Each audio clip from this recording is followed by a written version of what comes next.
These might be the wildest shoes I've reviewed this year. So we keep seeing these headlines that the sneaker market is down, that people are no longer interested in sneakers, and that there seems to be a movement, at least online, of people moving away from sneakers to more dressier options. One sneaker brand in particular took note of that trend and said, "Hold my beer, let me show you what I can cook up." And that brand is New Balance. And in this video, I'll be telling you everything you need to know about one of the most interesting footwear releases of the year so far, the New Balance 1906L.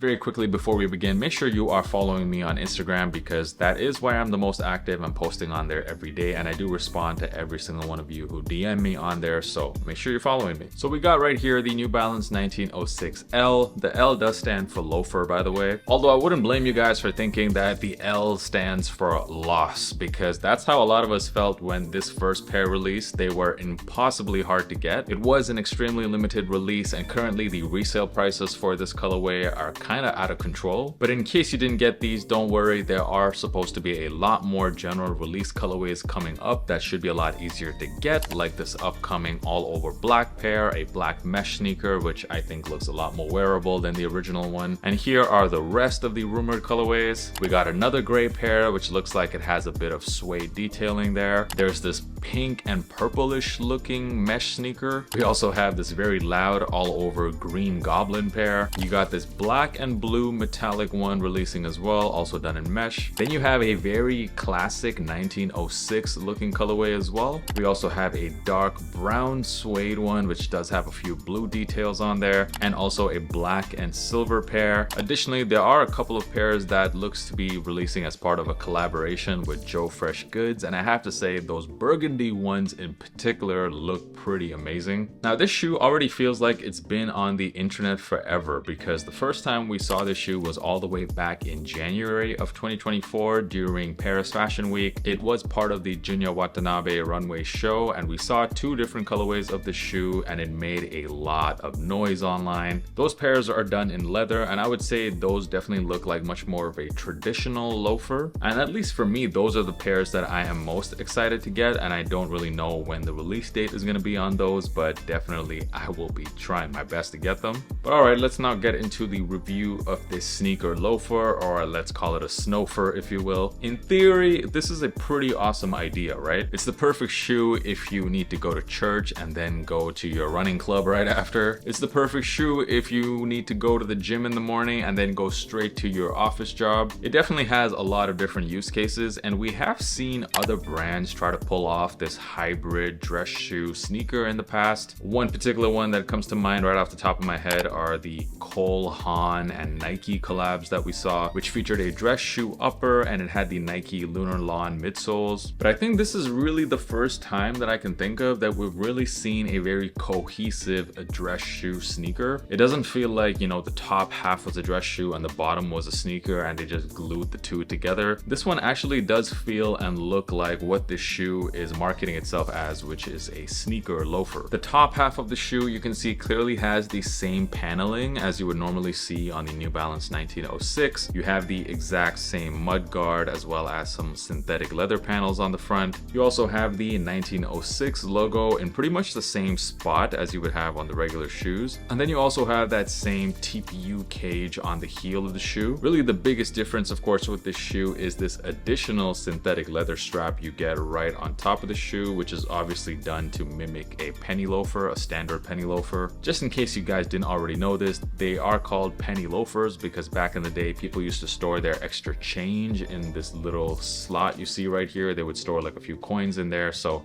hence the term penny loafer. And what's unique about this shoe is that this is a mesh loafer, which honestly makes this a pretty perfect summertime shoe. I know a lot of people like to wear loafers in the summer, but when it gets really hot, those leather loafers, well, they don't smell so great. But these will definitely give you a nice breathable loafer that, let's be honest, it's pretty much unheard of. Around the ankle collar, you see some synthetic leather wrapped all around it. And on the inside of the shoe, it is quite thin. Like there's really not much cushioning or padding here, which I guess it's definitely feels like a regular loafer because most loafers are very thin up here as well. That's why most people tend to size down in loafers. And speaking of sizing, well, sizing for me on this shoe was obviously a bit of a mystery. I had no idea what size to get. I do have quite a few pairs of penny loafers, and like I said, I always go down half a size and sometimes even a full size in those types of shoes. But when I watched some early reviews of people who got this shoe, a lot of them did say that they do fit very tight. So I can only tell you how this shoe compares to my true size. I normally wear a size 11 in pretty much all performance New Balance shoes like the 2002 or the 1906, and that is also the same size I wear in all my New Balance shoes, actually, even the 900 series, the 990s, the 993s, etc. But these in my true size, they do feel very tight. The toe box especially just feels very narrow and squeezed in. I almost feel like my toes are gonna go right through the mesh of the shoe. So I would suggest going up at least a half size from your regular New Balance size. And honestly, if you have wide feet, I don't even think these shoes are appropriate for you, because I wouldn't recommend going a full size up. You're gonna be facing quite a bit of heel slippage. Now I know that a lot of people like to go a half size down from their true size in a lot of the New Balance 900 series shoes. In that case, I would still suggest going a half size up from your true size in these, because these do fit quite tight.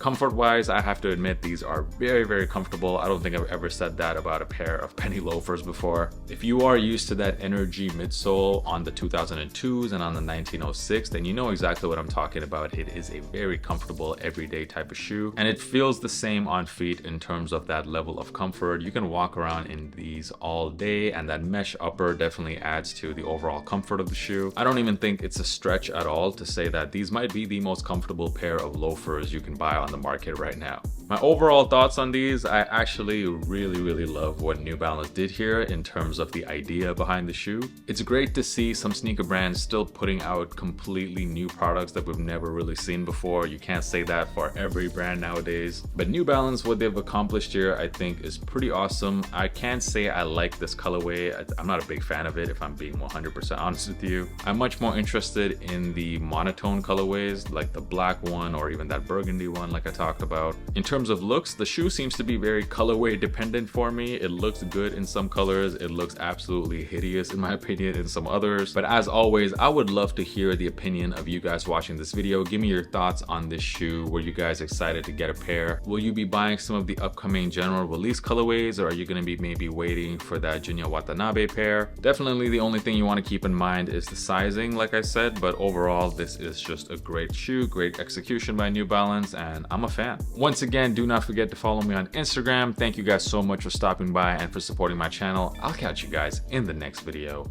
Peace.